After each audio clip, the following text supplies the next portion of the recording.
Hello everyone, स्वागत है आप सभी का पढ़ ले जेई पर। मेरा नाम सचिन है और मैं आपको इस पर्टिकुलर चैनल पर जेई के लिए फिजिक्स पढ़ाऊंगा।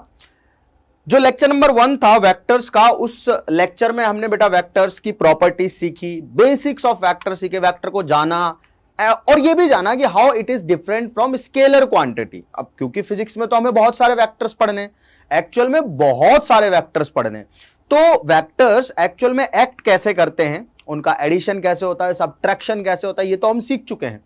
अब वेक्टर के टुकड़े कैसे होंगे, यानी कि रेजोल्यूशन ऑफ वेक्टर, हम इस लेक्चर में सीखेंगे। राइट, कुछ बेसिक जानकारी जो मल्टीप्लीकेशन ऑफ वेक्टर से पहले की जरूरी है वो इस लेक्चर में करेंगे, और अगला लेक्चर अपना आखिरी लेक्चर होगा जिसमें हम लोग जो वेक्टर है उसके मल्टीप्लीकेशन की चर्चा करेंगे। एडिशन सब्ट्रैक्शन सीख चुके हैं, मल्टीप्लीकेशन बाकी है वेक्टर्स का। That's it and that's all, वो हम सीख लेंगे अगली क्लास में। यहां इस क्लास में हम लोगों को क्या सीखना है बेटा, इस क्लास में हम लोगों को रेजोल्यूशन ऑफ वेक्टर सीखना है।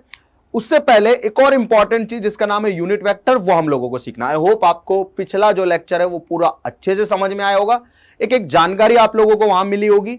अगर कोई डाउट स्टिल आपको रहता है तो आप कमेंट में हमेशा कमेंट करके बता सकते हैं कि there is a problem, there is a confusion और there is a doubt. Comment कर सकते हैं आप। जो नए हैं लोग वो चैनल को जरूर सब्सक्राइब कर ले, सबसे अमेजिंग जेई की तैयारी के लिए। उसके अलावा शेयर करना ना भूले, जरूर शेयर करें। राइट, हाँ तो स्टार्ट करते हैं बेटा कहानी को वहीं से जहां से छोड़ा था। लास्ट क्लास में एडिशन सब्ट्रैक्शन पे बहुत चर्चा की थी, बहुत क्वेश्चंस वगैरह कर लिए थे। बिल्कुल चिल होकर अब एकदम यूनिट वेक्टर को समझते हैं। ठीक, यूनिट का मतलब वन। अरे यूनिटी का मतलब क्या होता है, वन है ना। यूनिट का मतलब फिजिक्स में वन होता है।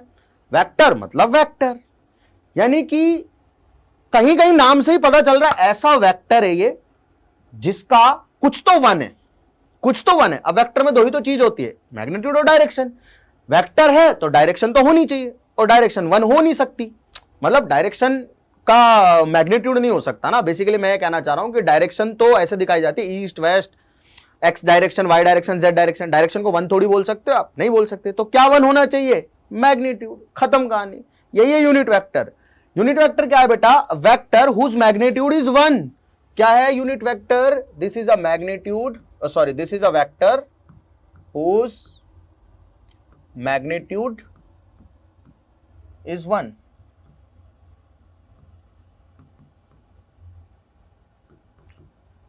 वन का मतलब यूनिटी या यूनिट, ठीक है। ऐसे वेक्टर जिनका मैग्नीट्यूड वन होता है उन वेक्टर्स को हम यूनिट वेक्टर कहते हैं, ठीक है। अब ये जानकारी बहुत ज्यादा इंपॉर्टेंट है आगे हमारे लिए, फिजिक्स में भी और मैथ्स में भी बहुत इंपॉर्टेंट रहेगी। राइट, अगर मैं बेटा एक छोटी सी कहानी आप लोगों को बताऊं कि let's say we have a vector A vector, ठीक है। ए वेक्टर हमारे पास कोई वेक्टर है, इसको मैं बोल सकता हूं कि A can be a force, it can be displacement, it can be velocity, it can be acceleration. लेकिन मुझे इतना पता है कि it must have some specific magnitude with some specific direction, क्योंकि ये एक वेक्टर है तो इसके पास मैग्नीट्यूड और डायरेक्शन दोनों होना बनता है भाई। तो हम इस किसी भी वेक्टर को, नॉट ओनली ए वेक्टर, कोई भी वेक्टर आपको दिया जाए उस वेक्टर को आप ऐसे लिख सकते हो कि मैग्नीट्यूड और साथ में उसकी डायरेक्शन, ठीक है। मतलब this is a way to represent any vector. जैसे ए वेक्टर है ना, ए वेक्टर को मैं लिखना चाहता हूं कि एक एग्जांपल से समझते हैं, इसी का कोरस्पॉन्डिंग एग्जांपल लेते हैं कि there is a vector A, इसको मैं लिखना चाहता हूं 5 न्यूटन टुवर्ड्स ईस्ट, ठीक है। क्या है ये, 5 न्यूटन टुवर्ड्स ईस्ट। राइट, तो हर वेक्टर में मैग्नीट्यूड होगा और एक डायरेक्शन होगी। राइट, हर एक वेक्टर जो है वो मैग्नीट्यूड और डायरेक्शन से मिलकर बनेगा। राइट, तो वेक्टर को लिखने का तरीका है कि आप वेक्टर का मैग्नीट्यूड लिखे, व्हाट इज ए। अगर मैं ए को सिर्फ ऐसे ए लिख रहा हूं, इसका मतलब यह है कि ये मैग्नीट्यूड है ए वेक्टर का। और ए कैप क्या है, ए कैप है unit vector in direction of A vector, ठीक है। इसका मतलब समझिए आप जरा, मैं जो लिख रहा हूं वो है क्या। मैं ये लिख रहा हूं कि ए वेक्टर है, कोई भी वेक्टर है, ठीक है। We can write that vector as magnitude and direction. किसी भी वेक्टर को एक्सप्लेन करने के लिए, प्रेजेंट करने के लिए मुझे मैग्नीट्यूड दिखाना होगा और डायरेक्शन दिखाना होगा। अब मुझे समझ में आ रहा है कि there is a force in space जो 5 न्यूटन के मैग्नीट्यूड से ईस्ट डायरेक्शन में लग रहा है। ये मेरे को समझ में आ गया कि प्रॉपर जानकारी मुझे मिल गई है कि ए वेक्टर का मतलब है कि देयर इज अ फोर्स जो 5 न्यूटन के मैग्नीट्यूड से लग रहा है ईस्ट में। समझ में आ गया ना मेरे को? हाँ, ऐसे ही इसको थोड़ा मैथमेटिकली रिप्रेजेंट करने के लिए, बार बार ऐसा लिखना अच्छा नहीं रहेगा। अब हम क्या है, बड़े बच्चे हो गए है ना, 10वीं 9वीं वाले अब नहीं रहे हम, अब हम हो चुके हैं 11th में। और इवन मोर इंपॉर्टेंटली हम एक अच्छे जेईई एस्पिरेंट है, पढ़ाई कर रहे हैं, पढ़ाई करना चाह रहे हैं, ठीक है? तो हमको थोड़ा मैथ्स को भी अच्छे से सीखना पड़ेगा, राइट? It works, right? तो ए वेक्टर जो है उसको हम ए डॉट ए कैप लिख सकते हैं। इसको हम बोलेंगे ए कैप। ए कैप क्या है? ए कैप है ए वेक्टर की डायरेक्शन का यूनिट वेक्टर। ए क्या है? इसका मैग्नीट्यूड, मतलब ये 5 न्यूटन है, ये तो ए है, राइट? टुवर्ड्स ईस्ट है, ये ए कैप है। और इसको एक अलग ही तरीके से प्रेजेंट किया जाता है, वो मैं बताऊंगा अभी आपको कि एक्स डायरेक्शन को कैसे प्रेजेंट करेंगे, वाई डायरेक्शन को कैसे प्रेजेंट करेंगे, जेड डायरेक्शन को कैसे प्रेजेंट करेंगे। Let us not have any doubt और एनी कंफ्यूजन अबाउट इट। हमें यह पता है कि कोई भी वेक्टर उसको हम ऐसे लिख सकते हैं, तो मैंने उसको थोड़ा मैथ्स में लिख दिया कि कोई भी वेक्टर है उसका मुझे मैग्नीट्यूड लिखना पड़ेगा और फिर एक डायरेक्शन दिखाने के लिए कुछ दिखाना पड़ेगा। वो ए कैप दिखाया। ए कैप क्या है? ए कैप एक यूनिट वेक्टर है, यानी कि इसका मैग्नीट्यूड नहीं होगा। दिस इज बेसिकली एक डायरेक्शनल वेक्टर है ये, मतलब ये सिर्फ और सिर्फ डायरेक्शन रखेगा, मैग्नीट्यूड इसका 1 होगा हमेशा। कोई भी यूनिट वेक्टर आपको निकालना है किसी भी वेक्टर के डायरेक्शन में, जैसे मेरे को कहा जाए कि आप यूनिट वेक्टर निकाल के दिखाओ ए वेक्टर के डायरेक्शन में, क्या कहा जाए कि यूनिट वेक्टर निकाल के दिखाओ ए वेक्टर के डायरेक्शन में, तो मैं ए वेक्टर को ए के मैग्नीट्यूड से डिवाइड कर दूंगा तो ए वेक्टर की डायरेक्शन में यूनिट वेक्टर आ जाएगा। What is A cap? ये ए कैप क्या है? ए कैप है unit vector in the direction of A vector, यानी कि ये ए वेक्टर की डायरेक्शन को बता रहा है। मैग्नीट्यूड को कौन बता रहा है? ये ए कैप क्या बता रहा है? ये ए कैप बताएगा ए वेक्टर की डायरेक्शन कहां है, क्योंकि इसका मैग्नीट्यूड तो 1 है, ठीक है? क्योंकि मैग्नीट्यूड तो इसका 1 है, सिर्फ और सिर्फ डायरेक्शन को बताने का काम करेगा मेरे भाई, ठीक है? क्लियर है यहां तक की बात? कोई डाउट नहीं होना चाहिए। ये ए बता रहा है मैग्नीट्यूड ऑफ ए वेक्टर और ए कैप बता रहा है कि डायरेक्शन कहां है इस ए वेक्टर की, राइट? तो मैं ए कैप जो है इसको लिख सकता हूं बहुत प्यार से। I can write A cap as A vector divided by A, यानी कि अगर आपको किसी भी वेक्टर की डायरेक्शन में यूनिट वेक्टर निकालना, what is a vector? A vector is unit vector in the direction of A vector. ये ए कैप जो है इसको ए कैप बोलते हैं। क्या? कैप। ए कैप जो है वो है ए वेक्टर की डायरेक्शन का यूनिट वेक्टर। कैसे निकाला? जो वेक्टर दिया गया है उसी वेक्टर में उसी वेक्टर का मैग्नीट्यूड का भाग दे दो, ए कैप आ जाएगा, ठीक है? अब कुछ स्पेसिफिक लॉज बनाए गए हैं। लॉज है यार, ना मैं चेंज कर सकता हूं ना आप चेंज कर सकते हो। एक पर्टिकुलर मेथड सेट किया गया है जिस मेथड के थ्रू अपन को एक्स वाई और जेड को डायरेक्शंस को जब हम रिप्रेजेंट करेंगे तो कैसे करेंगे, ठीक है? समझ रहे हो? जैसे कोई भी वेक्टर है उसको रिप्रेजेंट करने का तरीका है उसका मैग्नीट्यूड लिखो और उसकी डायरेक्शन में यूनिट वेक्टर लिखो। अब यूनिट वेक्टर कैसे निकलेगा? वेक्टर जो दिया हुआ है उस वेक्टर में उसी वेक्टर के मैग्नीट्यूड का भाग दे देंगे तो हमारे पास में यूनिट वेक्टर आ जाएगा। ये यूनिट वेक्टर की डायरेक्शन क्या है? ए वेक्टर की डायरेक्शन में। सो दिस वेक्टर, ये यूनिट वेक्टर जो है ये बता रहा है डायरेक्शन किसकी? ए वेक्टर की, ठीक है? ए वेक्टर का यूनिट वेक्टर है, इसका मैग्नीट्यूड हमेशा 1 होता है, ठीक है? चलिए अब फिजिक्स में हम लोग जो एक्स डायरेक्शन होगी उसको आई कैप से दिखाएंगे, ये फिक्स हो चुका है। वाई डायरेक्शन होगी उसको हम जे कैप से दिखाएंगे और जेड डायरेक्शन जो होगी उसको हम के कैप से दिखाएंगे, ठीक है?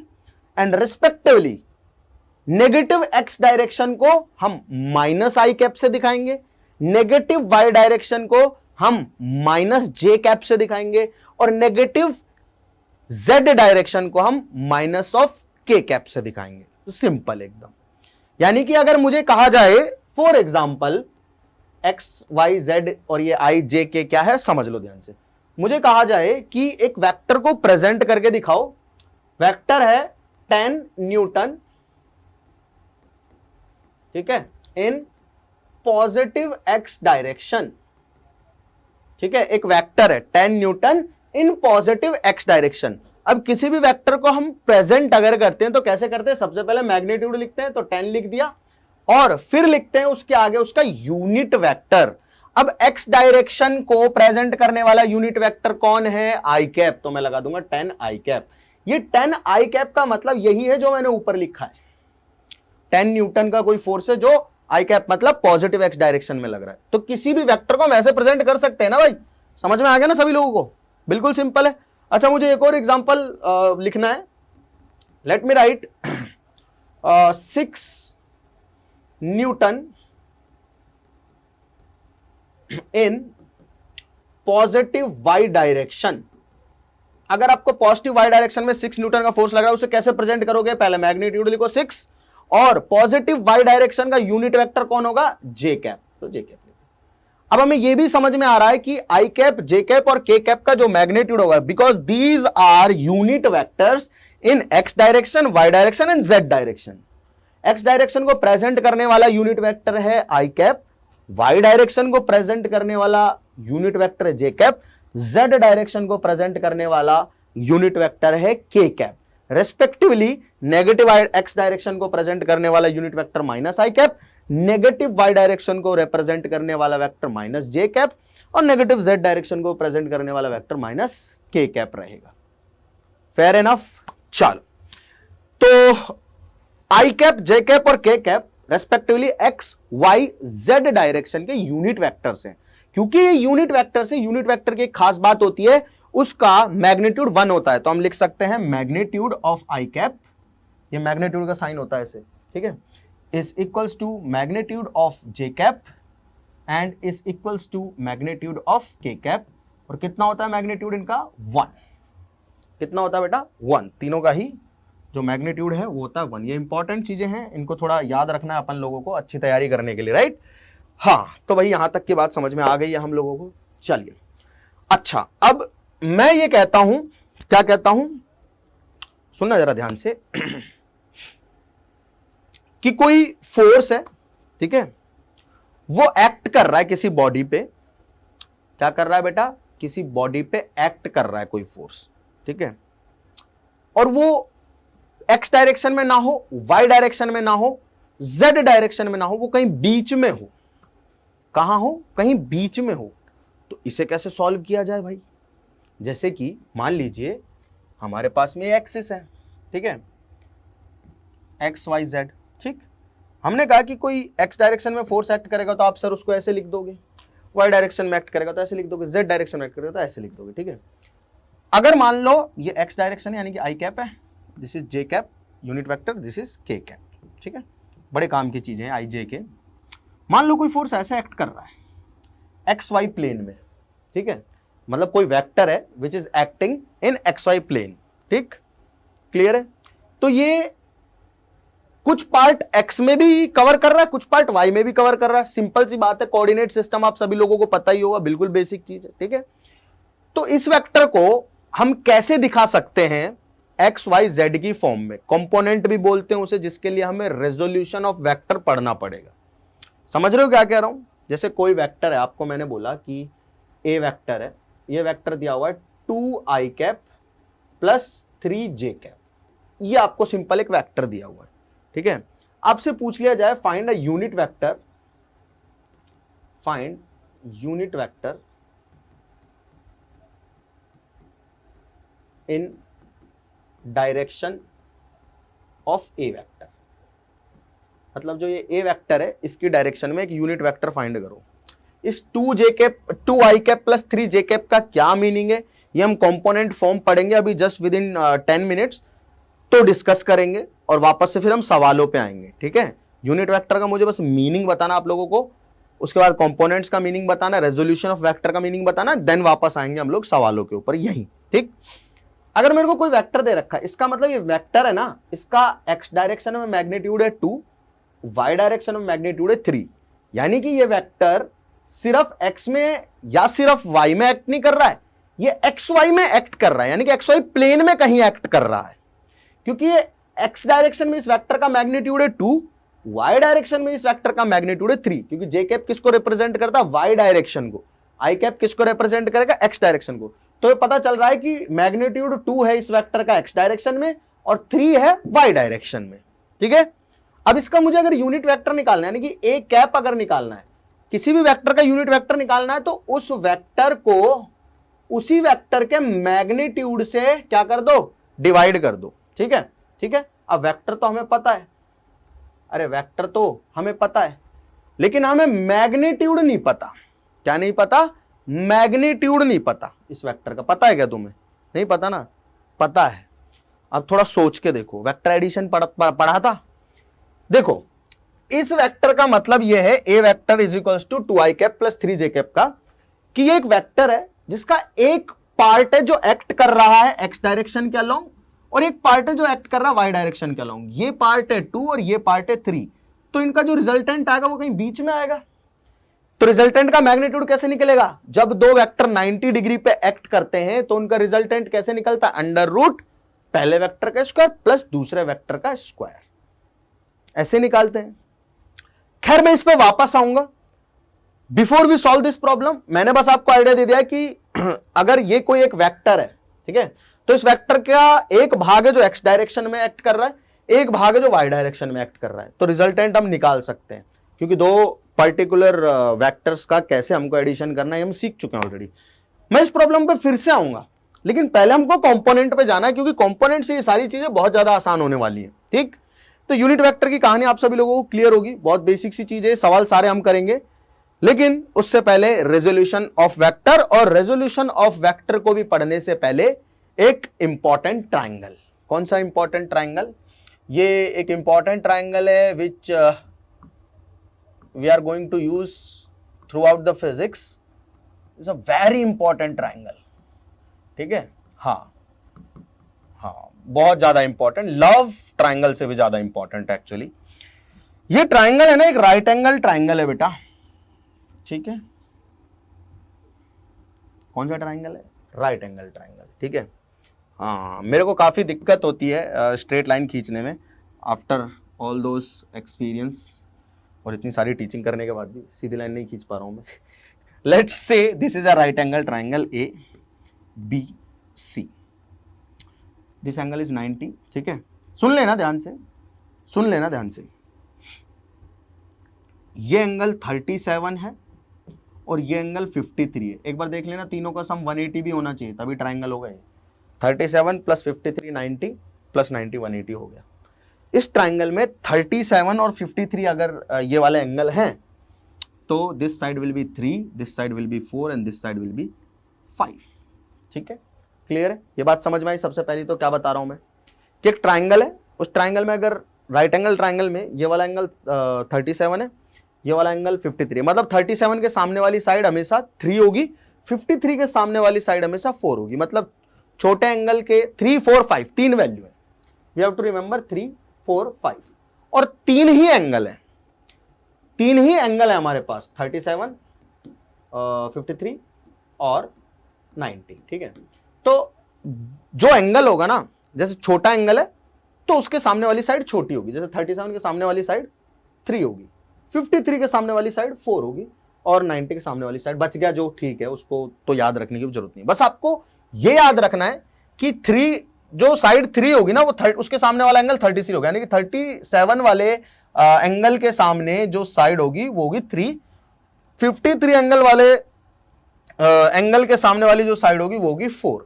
ये ट्राइंगल, इसको याद रखना है और बहुत काम आएगा। ऐसा कोई सवाल नहीं होगा अब से आगे जिसमें ये ट्राइंगल बन नहीं रहा होगा और मैं यूज नहीं कर रहा हूँ ना। तो प्लीज इस इंफॉर्मेशन को थोड़ा इंपॉर्टेंट समझें आप सभी लोग और थोड़ा इसको प्रायोरिटी दें। मतलब 3 4 5 तीन साइड है, एक एंगल 37, एक 53 और एक 90 है, बहुत काम आने वाला है। छोटे एंगल के सामने वाली जो साइड वो सबसे छोटी, मीडियम एंगल के सामने वाली साइड मीडियम, और सबसे बड़े एंगल के सामने वाली साइड सबसे बड़ी। ये तरीका भी याद रखने का। अच्छा, अगर ऐसा है तो हमें कुछ वैल्यूज भी पता होनी चाहिए, जैसे कि साइन 37 हमको पूछा जाएगा, हमको साइन 53 पूछा जाएगा, हमको कॉस 37 पूछा जाएगा, और हमको कॉस 53 पूछा जाएगा। अब ये वैल्यूज याद होनी चाहिए आप सभी लोगों को। ठीक है, वैसे हो जाएंगी, कोई बड़ी बात नहीं है। ये ट्राइंगल अगर याद है तो वैल्यूज रटने की कोई जरूरत नहीं है। इस ट्राइंगल को एक बार बनाना खुद से 2-3 बार देखोगे याद हो जाएगा, ठीक, काम आएगा इसलिए बता रहा हूं, बार बार we can not afford to make this triangle, ठीक। साइन 37, बेटा साइन थीटा होता है परपेंडिकुलर अपॉन हाइपोटेनस, तो 37 एंगल, तो इस ट्राइंगल में 37 एंगल कहां है, देखो ये रहा, ये परपेंडिकुलर हो गया, अगर एंगल 37 कंसीडर कर रहा हूं तो एंगल के सामने वाला जो हो गया ये परपेंडिकुलर हो गया और ये हाइपोटेनस हो गया, तो साइन 37 इज 3/5, डायरेक्ट वैल्यू निकल गई, ठीक है। अच्छा 53 है, मतलब एंगल ये वाला कंसीडर किया जा रहा है, अगर एंगल ये वाला है तो एंगल को जो साइड्स बनाती हैं वो हाइपोटेनस और बेस होती है, उसके सामने वाली साइड परपेंडिकुलर हो गई, तो अगर एंगल 53 कंसीडर कर रहे हैं तो परपेंडिकुलर होगा 4, तो 4/5, हाइपोटेनस तो 5 ही रहने वाला है, तो साइन 53 की वैल्यू होगी 4/5, ठीक है। अच्छा cos 37 कंसीडर कर रहे हैं, मतलब ये वाला एंगल कंसीडर कर रहे हैं, base divided by perpendicular, sorry base divided by hypotenuse, तो 4/5। नाउ cos 53, ये वाला एंगल कंसीडर कर रहे हैं, मतलब ये परपेंडिकुलर होगा, ये बेस हो गया, ये हाइपोटेनस हो गया, तो बेस अपॉन हाइपोटेनस, तो 3/5, ठीक है। ये ट्राइंगल याद रख लेना, ठीक है। और अब कई बच्चे तुक्के लगाते हैं, ट्रिक लगाते हैं कि जो साइन 37 की वैल्यू वो cos 53 की है, जो साइन 53 की वो cos 37 की है, कंफ्यूज नहीं होना है, ट्राइंगल याद रखना है, 37 53 90, 37 के सामने वाली साइड 3, 53 के सामने वाली साइड 4 और बची हुई 5, ठीक है। क्लियर है बात सभी को? हाँ, बस यहां से tan की भी वैल्यू निकाल सकते हो, परपेंडिकुलर अपॉन बेस, यानी कि tan 37 इज 3/4 और tan 53 इज 4/3, कोई बड़ी बात नहीं उसमें, मैं ये सब बता क्यों रहा हूं, let me come on to the point, resolution of vectors, right. अच्छा मेरी बात सुनना ध्यान से, वेक्टर का रेजोल्यूशन कर लेते हैं, रेजोल्यूशन को कंपोनेंट भी बोलते हैं ऑफ वेक्टर्स, ठीक है।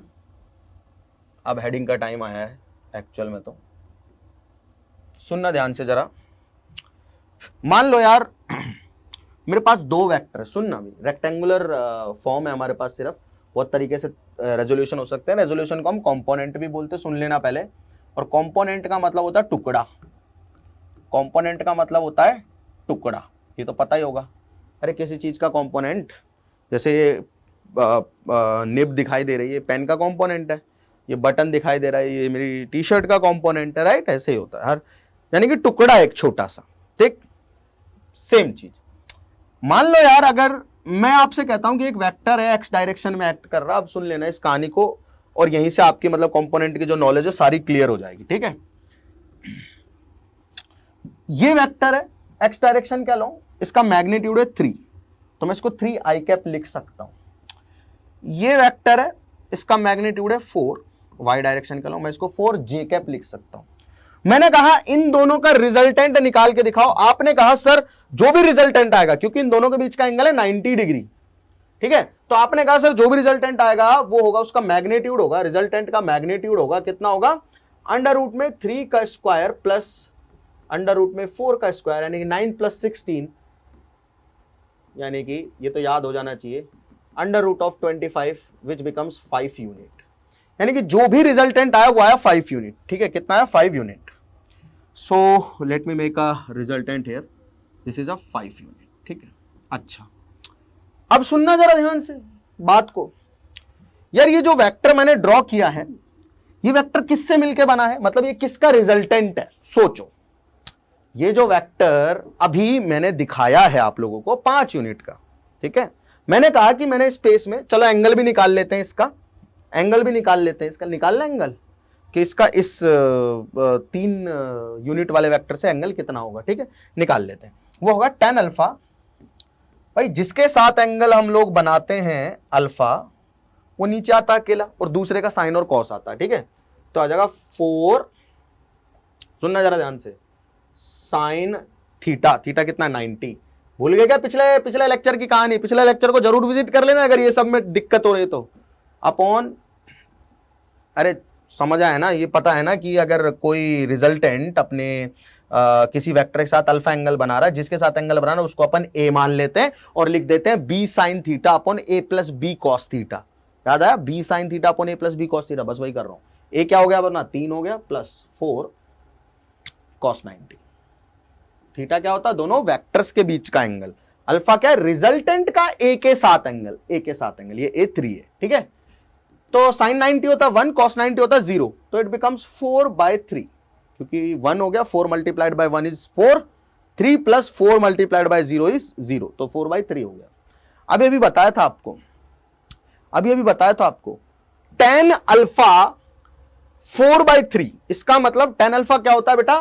Perpendicular upon base. तो एक ट्राइंगल बनाया हमने, उस ट्राइंगल में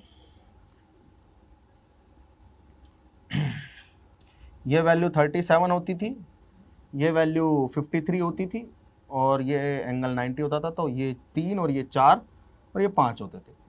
अगर 53 को हम देखेंगे तो 4/3 आ रहा है। अगर मैं 1053 देखूंगा, 1053 क्या होगा? मतलब ये वाला एंगल कंसीडर करूंगा, परपेंडिकुलर अपॉन बेस 4/3, यानी कि अल्फा की वैल्यू आ गई 53, means alpha is 53, alpha is 53। तो मतलब ये 53 डिग्री पे एक क्या बना हुआ है?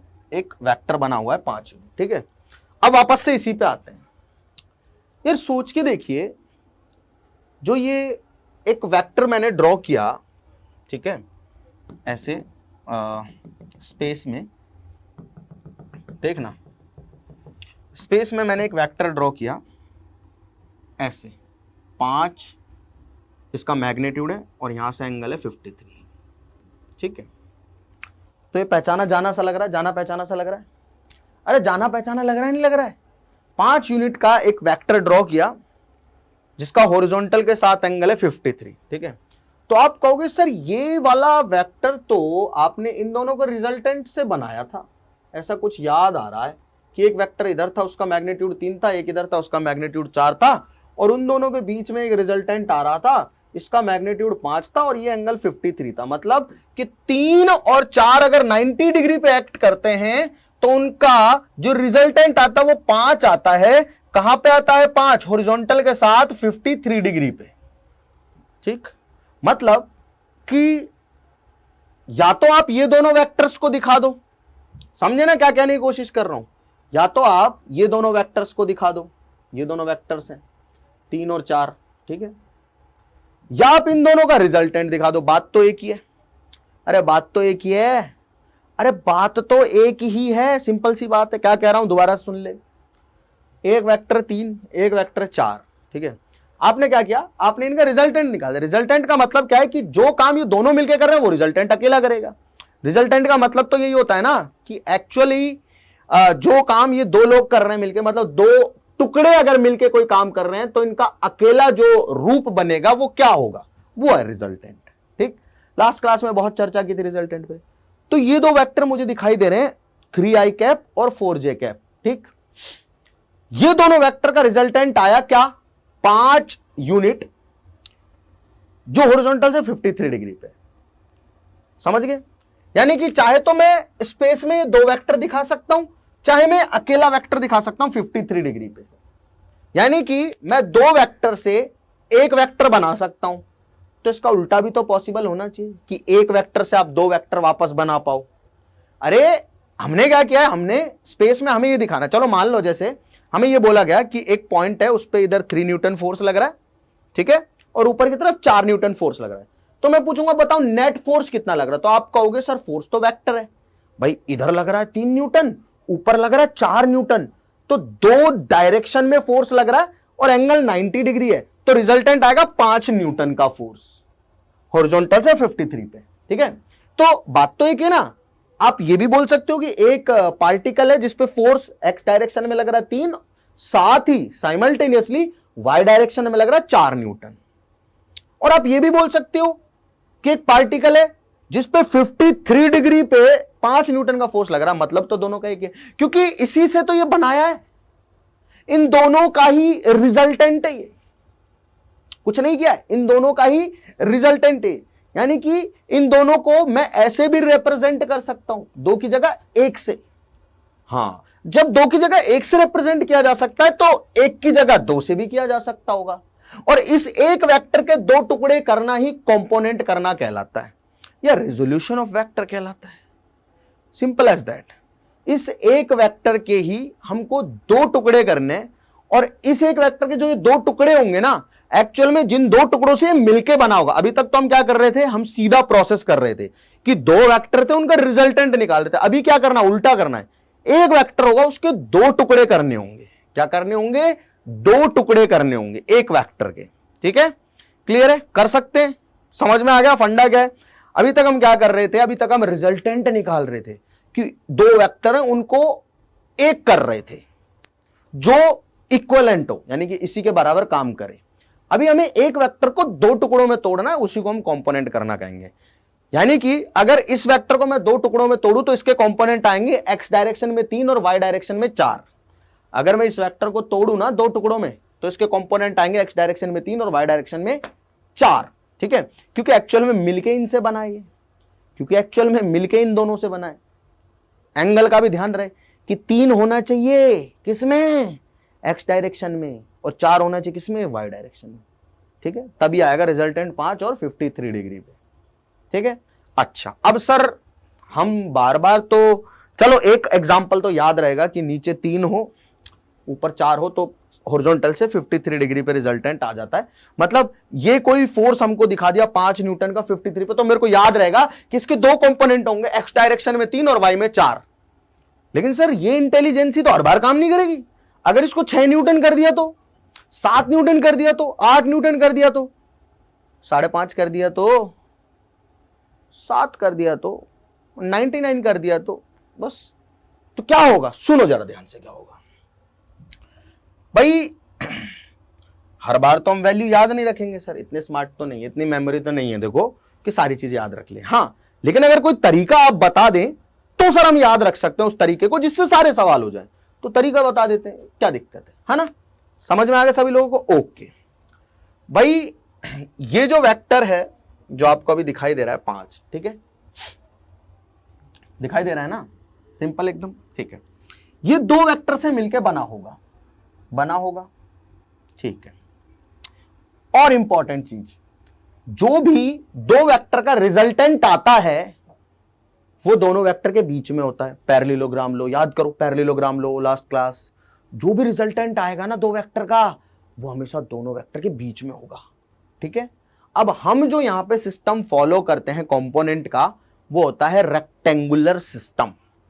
यानी कि आपको दो परपेंडिकुलर डायरेक्शन में कंपोनेंट करने होते हैं, किसके, किसी भी वेक्टर के। किसमें करने, दो परपेंडिकुलर डायरेक्शन। और सबसे बेसिक परपेंडिकुलर डायरेक्शन कौन सी है, एक्स और वाई। अब ऐसा नहीं कि सिर्फ एक्स और वाई में ही कंपोनेंट करने हैं, किसी भी फॉर्म में हो सकते हैं कंपोनेंट, बट अगेन सबसे बेसिक फॉर्म कौन सी, एक्स और वाई। तो एक्स और वाई में कंपोनेंट कर लेते हैं। एक्स और वाई एक दूसरे के परपेंडिकुलर होती है, तो इस वेक्टर के दो परपेंडिकुलर डायरेक्शन में हमें कंपोनेंट करने। कैसे करेंगे, सुनना जरा ध्यान से भाई। सबसे पहले एक लाइन खींची हमने यहां पे, ठीक, एक लाइन इधर खींच दी, ठीक है, क्लियर है, क्लियर सभी लोगों को। अरे बिल्कुल सिंपल सी बात है यार, एक लाइन इधर खींची हमने और एक लाइन इधर खींच दी, ठीक है भाई, कोई दिक्कत नहीं। अगर मुझे इसके दो कंपोनेंट निकालने हैं, ठीक है, अगर मुझे इसके दो कंपोनेंट निकालने हैं, यानी कि इसके ऐसे दो टुकड़े कर दूं कि इस वेक्टर को दो टुकड़ों में भी रिप्रेजेंट किया जा सके, यानी कि जिन टुकड़ों से मे बी इसे बनाया गया हो या जो टुकड़े इससे बनाए जा सकते हैं, बस और कुछ नहीं है, इसके अलावा और कुछ नहीं कंपोनेंट। ठीक, तो क्योंकि ये एक्स और वाई में हमें बोला गया इसके कंपोनेंट करने, तो एक्स डायरेक्शन का कंपोनेंट ये रहा और वाई डायरेक्शन का कंपोनेंट ये रहा। अब इनकी वैल्यू क्या होगी ये पता करनी है। ये एक्स डायरेक्शन का कंपोनेंट है और ये वाई डायरेक्शन, क्योंकि रिजल्टेंट हमेशा दोनों वेक्टर के बीच में ही आता है। रिजल्टेंट होता है वो दोनों वेक्टर के बीच में ही आएगा, बाहर नहीं जा सकता। रिजल्टेंट यहां नहीं आ सकता, दोनों जो वेक्टर होते हैं ना उनके बीच में आता है। तो ओरिजिनल वेक्टर जो होगा वो कंपोनेंट के बीच में होगा, या ऐसा बोल दो कि जो भी कंपोनेंट होंगे रिजल्टेंट या ओरिजिनल वेक्टर हमेशा उसके बीच में होगा। तो कंपोनेंट्स के बीच में होगा हमेशा ओरिजिनल वेक्टर जो हम कंपोनेंट कर रहे हैं। अब हमें बोला गया कि दो कंपोनेंट करने एक्स और वाई में, एक्स और वाई में दो कंपोनेंट करने, ठीक है, तो हमने एक्स और वाई में कर लिया भाई। ठीक है, पहला कंपोनेंट ये हो गया, दूसरा कंपोनेंट ये हो गया। ठीक है, क्लियर सभी लोगों को, एकदम सिंपल। अच्छा, ये मुझे पता है साइड 5 है, ठीक है। अगर मैं ये वाला ट्राइंगल देखता हूं, ध्यान से सुनना, मुझे क्या निकालना है, बेस। अरे 53 है ना, मुझे क्या निकालना, बेस। ये वाला ट्राइंगल मुझे क्या निकालना, बेस निकालना। तो हाइपोटेनस पता है, तो बेस अपॉन हाइपोटेनस का था कॉस, तो कॉस 53 लिखा मैंने, और कॉस 53 आ गया मेरे पास, ये एक्स कॉम्पोनेंट है, इसको मैं बोल देता हूँ ए एक्स और इसको मैं बोल देता हूँ ए वाई, यानी कि कोई वेक्टर है ए जिसका एक्स डायरेक्शन का कॉम्पोनेंट है ए एक्स और वाई डायरेक्शन का कॉम्पोनेंट है ए वाई। तो cos 53 will be A x upon 5। cos 53 क्या हमें वैल्यू पता है 3/5, तो लिखा मैंने 3/5। cos 53 क्या भी ट्रायंगल में वैल्यू बताई थी, वो याद रखनी है, ठीक है। 5 से 5 कट गया, ए एक्स की वैल्यू आ गई 3, ठीक। सिमिलरली ए वाई हमें निकालना है, ए वाई हमें निकालना है, ठीक है। अब देखो ए वाई यहां से और यहां तक है, यानी कि ये दूरी भी ए वाई के बराबर है। अरे ये दूरी भी तो ए वाई के बराबर होगी, सिंपल सी बात है। ये दूरी और ये दूरी ए वाई है, सिंपल है। अरे दो पैरेलल लाइन के बीच की दूरी है भाई, बराबर ही होगी मैथ से। तो अब मुझे परपेंडिकुलर अपन हाइपोटेनस लिखना है तो साइन थीटा लिखना पड़ेगा, ऑब्वियस सी बात है। तो I write sine 53 and sine 53 will be A Y upon 5। A Y upon 5 हो गया साइन 53, साइन 53 की वैल्यू होती है 4/5, 5 से 5 क्या, ए वाई की वैल्यू आ गई 4। तो देखो कोई भी वेक्टर है, ये वैल्यू 4 आ गई, ठीक है। 5 यूनिट है, ठीक है। तो x और y में उसके दो कंपोनेंट आए, x वाला आया 3, y वाला आया 4। अगर वो हॉरिजॉन्टल से 53 डिग्री पे एक्ट कर रहा है तो देखो इन दोनों से हम एक ओरिजिनल वेक्टर बना सकते हैं, या एक ओरिजिनल वेक्टर से हम वापस से दो कंपोनेंट भी बना सकते हैं, ठीक है। अब बार बार हमको यही करना और फिर हम चीजों को रिप्रेजेंट करना सीखेंगे इन अ डिफरेंट वे, राइट। जैसे कि मेरे को कहा गया कि कंपोनेंट करने, सुन लेना, 2-3 सवाल कर लेते हैं। एक एक्स डायरेक्शन और वाई डायरेक्शन है अपने पास में, ठीक है, इस तरह से, ठीक है। एक ऐसे 37 डिग्री पे कोई एक्ट कर रहा है, ठीक, और इसका रिजल्टेंट है लेट्स से 5 मान लेते हैं अगेन, ठीक है। और मेरे से कहा गया कि इस 5 के दो कंपोनेंट करने एक्स और वाई डायरेक्शन में, इस 5 के दो कंपोनेंट करने एक्स और वाई डायरेक्शन में। जो कंपोनेंट होते हैं ना वो एक दूसरे के परपेंडिकुलर होंगे, यानी कि अगर पहला एक्स में होगा तो दूसरा गारंटीड वाई में होगा। अब वो हमें देखना है कि हमें कंपोनेंट करना किस डायरेक्शन में, और हमें बताया जाएगा। जैसे अभी मैं बोल रहा हूं ना कि एक्स और वाई डायरेक्शन में कंपोनेंट करो, ठीक है। Let's say this is a vector, है ना, एफ जो एक्ट कर रहा है कहीं हॉरिजॉन्टल से 37 डिग्री ऊपर। आपको इसके एक्स और वाई वाले कंपोनेंट निकाल दें। चलो फिर अब इसको याद भी रख लेंगे। कैसे याद रखना, देखो ये लाइन खींची सबसे पहले, ठीक है, और ये लाइन खींची, ठीक। ये होगा बेटा यहां से और यहां तक का इसका एक्स डायरेक्शन का कंपोनेंट, और ये हो गया इसका वाई डायरेक्शन का कंपोनेंट, ठीक है। इसको मैं बोल देता हूँ लेट्स से अगर ये फोर्स है, कोई फोर्स है एफ, तो इसका एफ एक्स हो गया ये एक्स डायरेक्शन वाला कंपोनेंट, एफ वाई हो गया इसका वाई डायरेक्शन वाला कंपोनेंट, ठीक है। हाँ, एफ एक्स निकालने के लिए हम कॉस यूज करेंगे, तो cos 37 will be F x upon 5।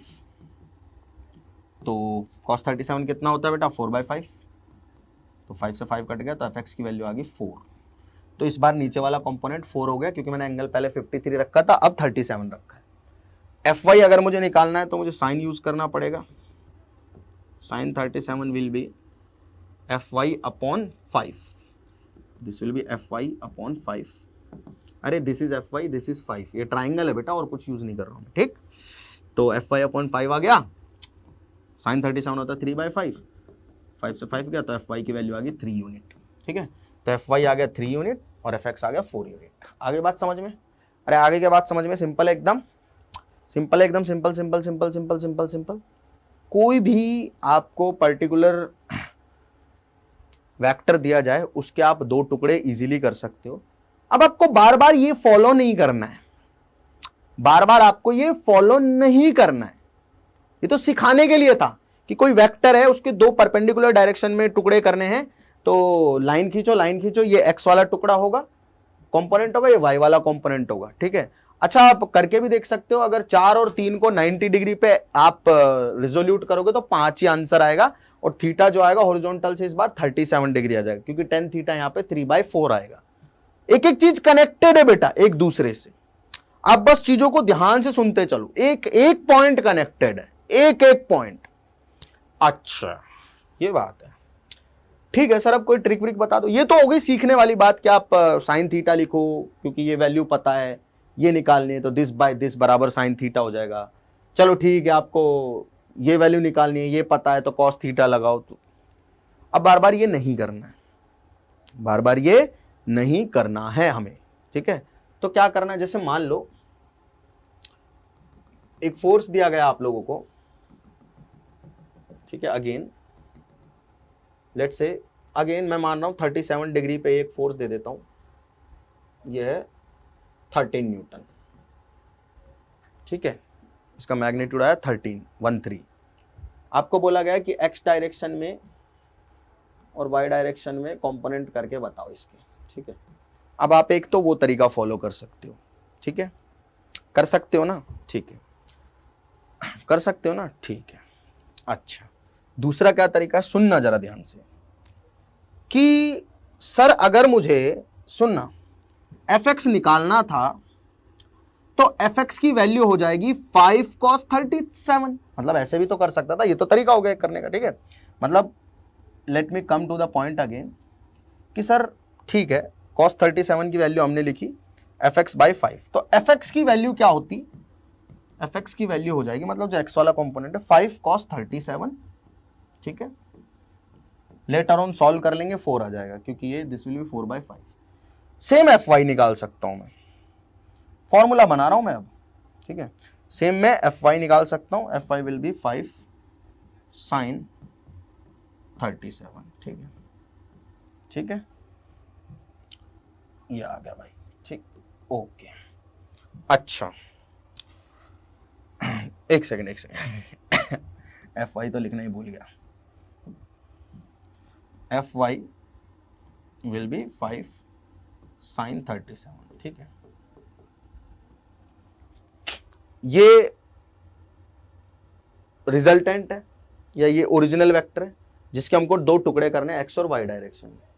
ये ओरिजिनल वेक्टर है जिसके हमको दो टुकड़े करने हैं एक्स और वाई डायरेक्शन में, ठीक है।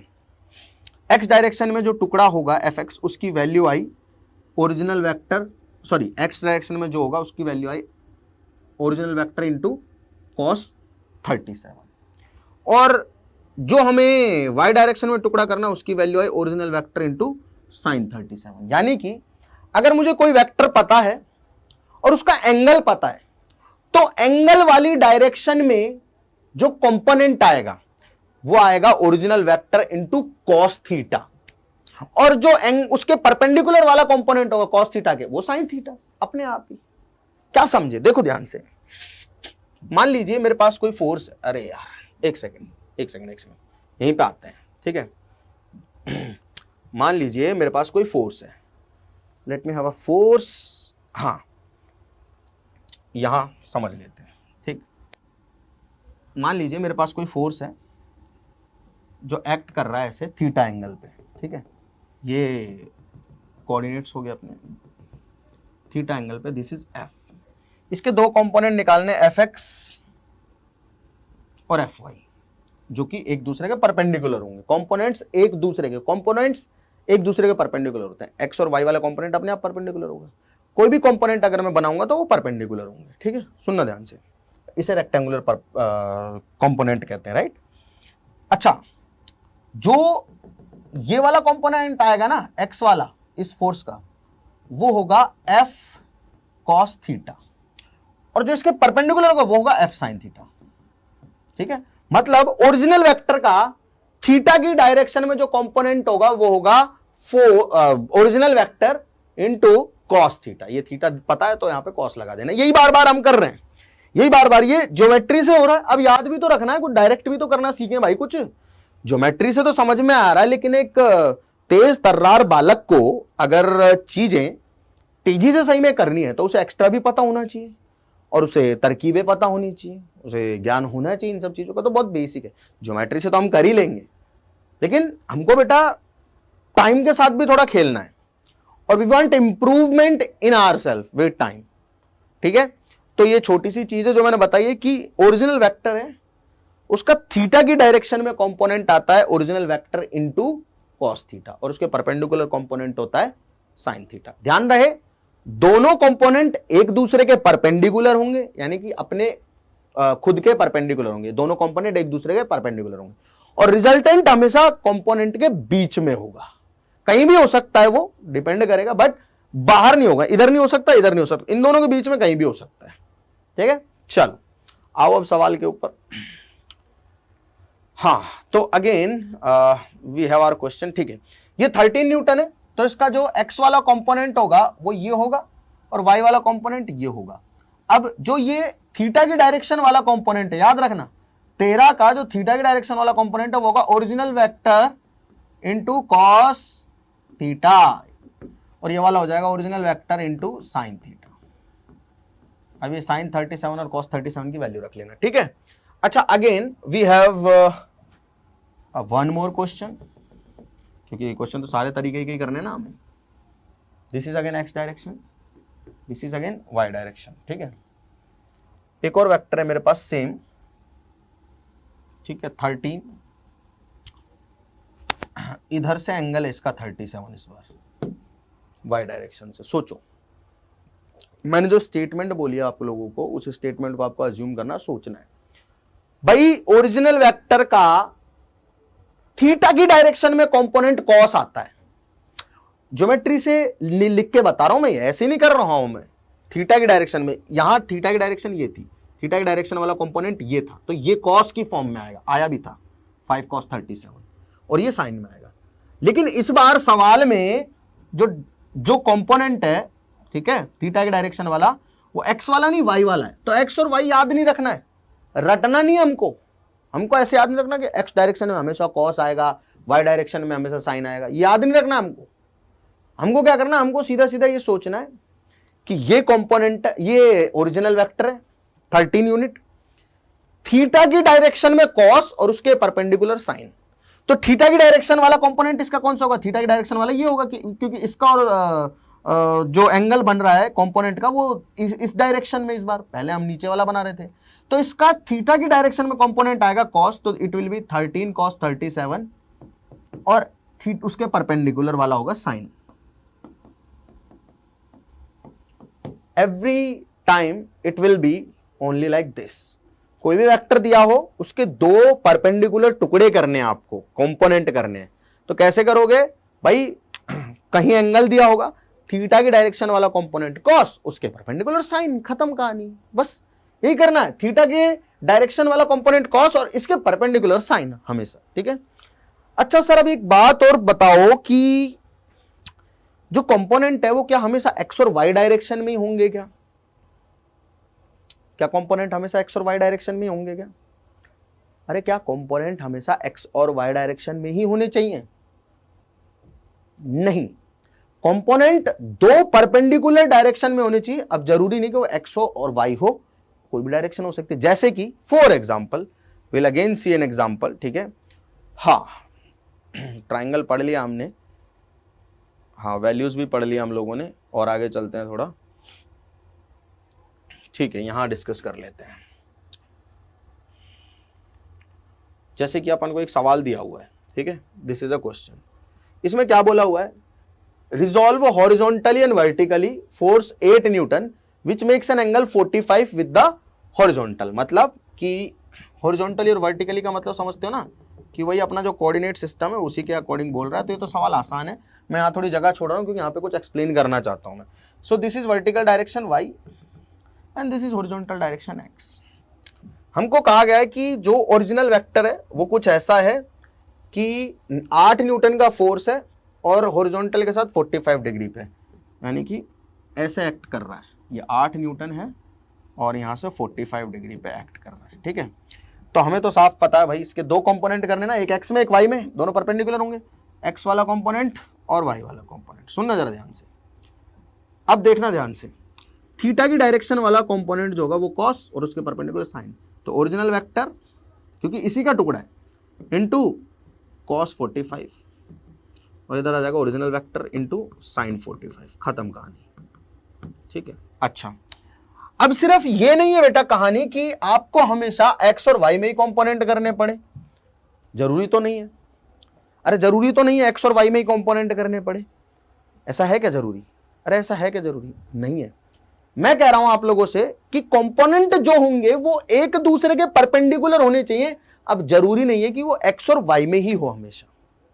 जैसे कि मेरे को कहा गया कि एक ना फोर्स है जो एक्ट करता वाई डायरेक्शन में, ऐसे ऊपर की तरफ। सुनना ध्यान से, एक फोर्स है जो एक्ट करता है ऐसे वाई डायरेक्शन में ऊपर की तरफ, ठीक है, ये रहा, ठीक, ठीक है।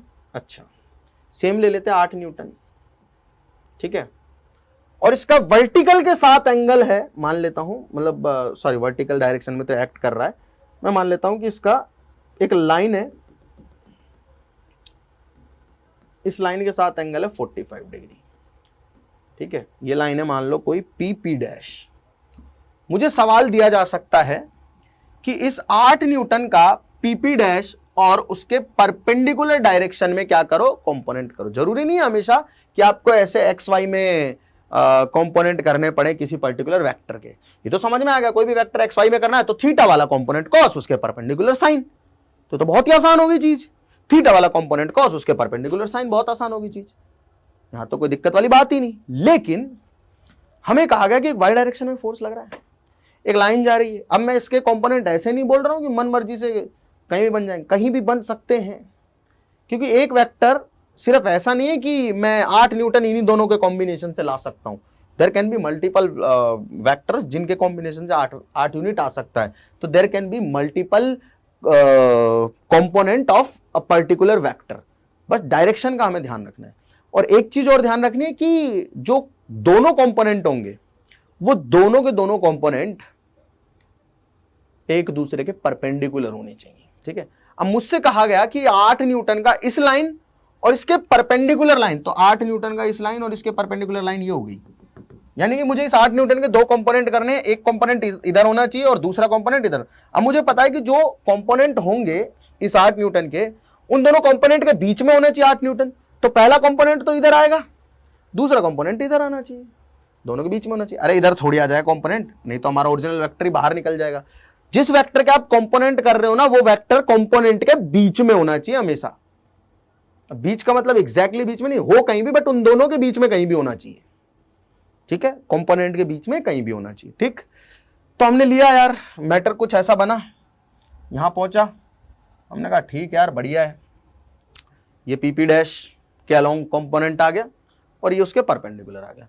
अब देखो, ओरिजिनल वेक्टर का थीटा की डायरेक्शन में कंपोनेंट होगा कॉस, तो हो जाएगा 8 cos 45, और उसके परपेंडिकुलर कंपोनेंट होगा साइन, तो this will B 8 sin 45। That's it, that's it, that's all about components, right. Clear है बेटा मेरी बात सभी लोगों को? क्लियर है क्या? बहुत अच्छे तरीके से क्लियर होनी चाहिए भाई सभी लोगों को, बिल्कुल बढ़िया से, ठीक है। हाँ, नोट करो फटाफट, नोट कर लेना सभी ने। चलो अब देखो बेटा, सबसे इंपॉर्टेंट बात कि यार अगर मैं इस वेक्टर को 8 न्यूटन को लिखना चाहूं तो कैसे लिखूंगा? सुनना, रिप्रेजेंटेशन का तरीका बता रहा हूं। कंपोनेंट करना तो सीख गए, थीटा की डायरेक्शन में कॉस थीटा और उसके परपेंडिकुलर साइन थीटा। सुनना ध्यान से, अगर मैं ये लिखना चाहता हूं कि इस 8 न्यूटन को लिख के दिखाओ, तो भाई मैं क्या कहूंगा? सुनना जरा ध्यान से भाई, मैं कहूंगा, क्या कहूंगा कि 8 newton at 45 degree from positive X axis.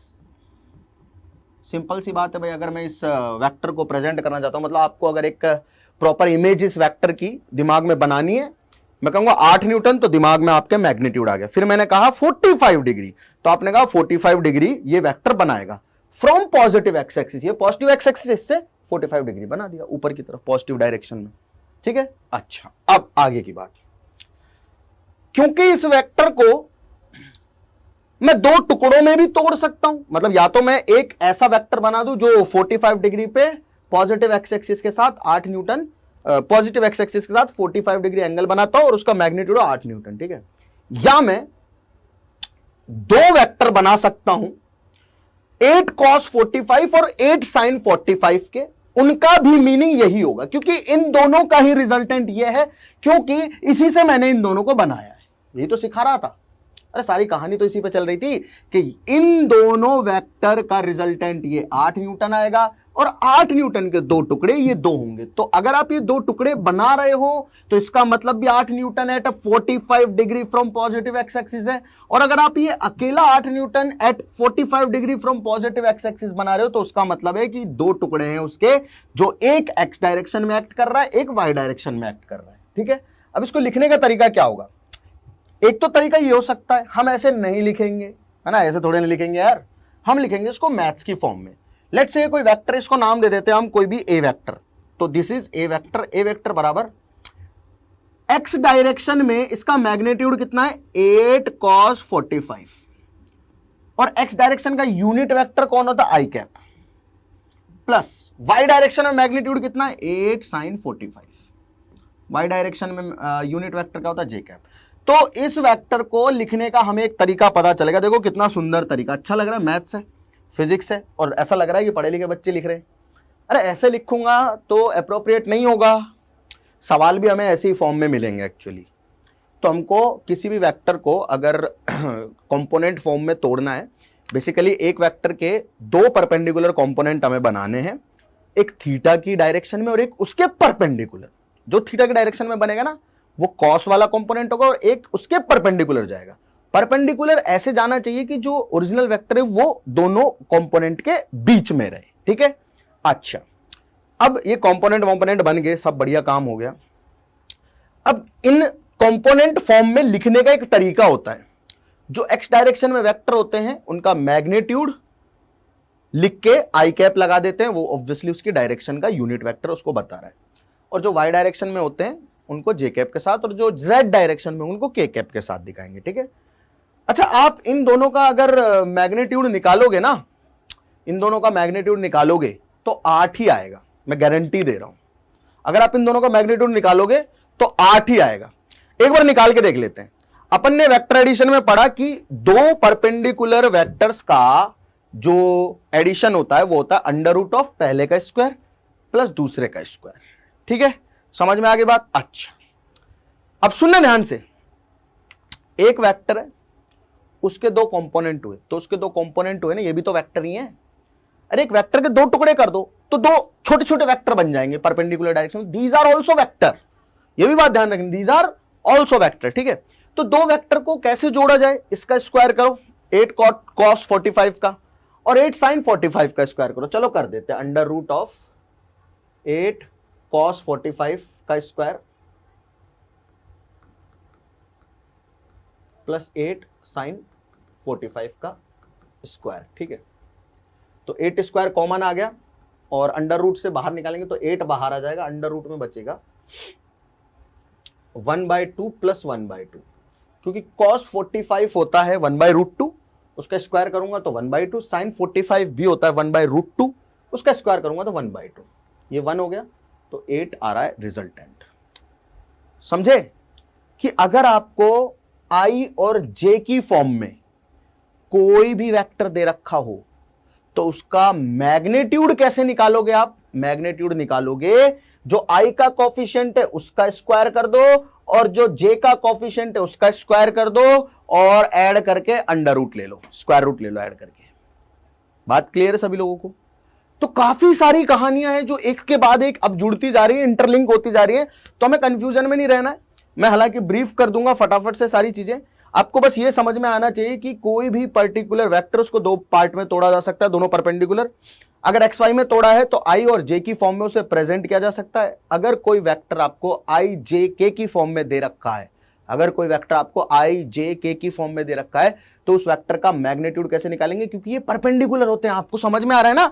I cap और जे कैप एक दूसरे के परपेंडिकुलर है, मतलब ये और ये किसी वेक्टर के दो कंपोनेंट है एक्स में और वाई में। यही तो किया है मैंने, इस वेक्टर के दो कंपोनेंट की एक्स में और वाई में, और ये यही बता रहा है कि ए वेक्टर कोई वेक्टर है जिसका एक्स डायरेक्शन में जो मैग्नीट्यूड है वो इतना है, वाई डायरेक्शन में जो मैग्नीट्यूड है इतना है। तो एक्स और वाई तो एक दूसरे के परपेंडिकुलर, तो दो परपेंडिकुलर वेक्टर्स को जोड़ने का यानी कि रिजल्टेंट निकालने का तरीका होता है कि भाई पहले का स्क्वायर प्लस दूसरे का स्क्वायर का ले लो अंडर रूट। काफी काम आएगी ये चीज, काफी ज्यादा काम आएगी ये चीज। अब कुछ छोटी छोटी चीजों पे चलते हैं हमें, क्योंकि बात समझ में आ चुकी है काफी। हाँ, तो सवाल थे हमारे पास कुछ, उन सवालों को डिस्कस करते हैं यार आप लोगों के साथ में, राइट। I think we had few questions. हाँ ये रहे, ठीक है।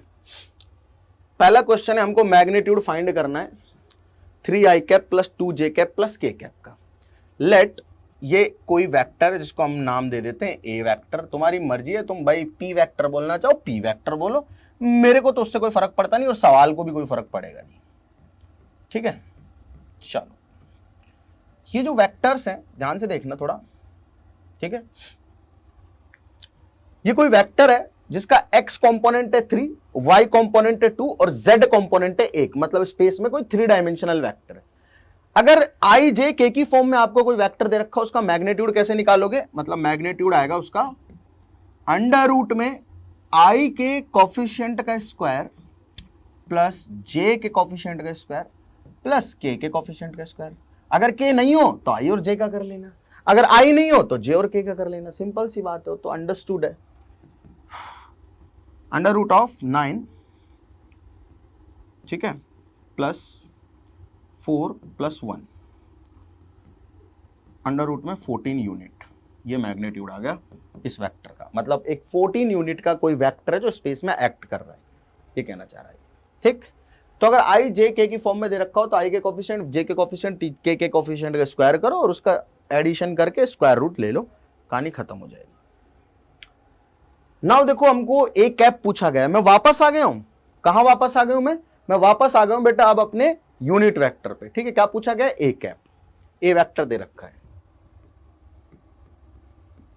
याद है किसी को? अरे याद है क्या किसी को?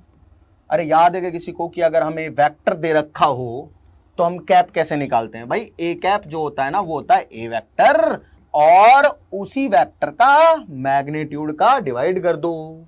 छोटी छोटी चीजें जो आपको बस याद रखनी है, काम बहुत आएंगी, बस आपको छोटी छोटी चीजें जो याद रखनी है, और मैं गारंटी दे रहा हूं कभी जिंदगी में नहीं बोलोगे आप इन चीजों को।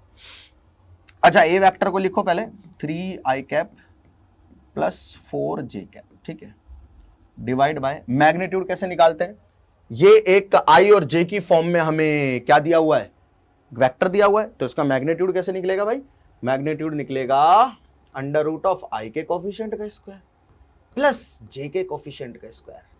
3 का स्क्वायर हो गया 9, 4 का स्क्वायर हो गया 16, अंडर रूट 25 यानी कि 5, ठीक है। तो 5 से डिवाइड कर दो, तो ये आ गया अपने पास में unit vector in the direction of A vector. A vector का यूनिट वेक्टर आ गया। वेक्टर लिखो और उसे उसी के मैग्नीट्यूड से डिवाइड कर दो, ठीक है। अब सर आप तो कह रहे थे कि ए वेक्टर का जो ए कैप होता है इसका, ये यूनिट वेक्टर, इसका मैग्नीट्यूड 1 होता है। 1 ही आएगा, करके देख ले, इसका मैग्नीट्यूड 1 ही आएगा। ए कैप को ऐसे लिख सकता है ना 3/5 आई कैप प्लस 4/5 जे कैप, ठीक है। ये ए कैप है, इसका मैग्नीट्यूड कैसे निकालेगा? आई कैप का स्क्वायर कोफिशिएंट का, जे कैप के कोफिशिएंट का स्क्वायर। 9/25 प्लस 16/25 बराबर 25/25 यानी कि 1। Whatever I have told you, everything is right, सब कुछ सही है, बस समझना है। 0.5 i cap plus 0.j cap plus c k cap is a unit vector. ये कोई यूनिट वेक्टर है, हमें ऐसा बोला गया है। हमको पूछा गया कि c की वैल्यू बता दो। बहुत आसान है, बहुत आसान है। We know that magnitude of unit vector is 1। तो इसका मैग्नीट्यूड निकाल लेते हैं। 0.5 का स्क्वायर, अरे किसी भी वेक्टर का जो i j k की फॉर्म में दे रखा हो उसका जो मैग्नीट्यूड है ऐसे निकलता है। i के कोफिशिएंट का स्क्वायर, j के कोफिशिएंट का स्क्वायर, देन k के कोफिशिएंट का स्क्वायर बराबर 1 होना चाहिए। इसका मैग्नीट्यूड 1 होना चाहिए ना भाई, यही तो होता है यूनिट। अगर ये यूनिट वेक्टर है तो इसका मैग्नीट्यूड 1 होना चाहिए, तो 1 कर दिया हमने बराबर। स्क्वायर करो दोनों तरफ, तो 0.5 का स्क्वायर प्लस 0.8 का स्क्वायर प्लस c स्क्वायर बराबर होना चाहिए 1 के।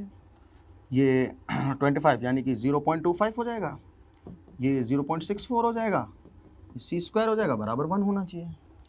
ये 9 और 8 हो जाएगा, ये उधर भेजा, तो c square should be equals to 1 minus भाई ये 64 और 25 कितने हो गए?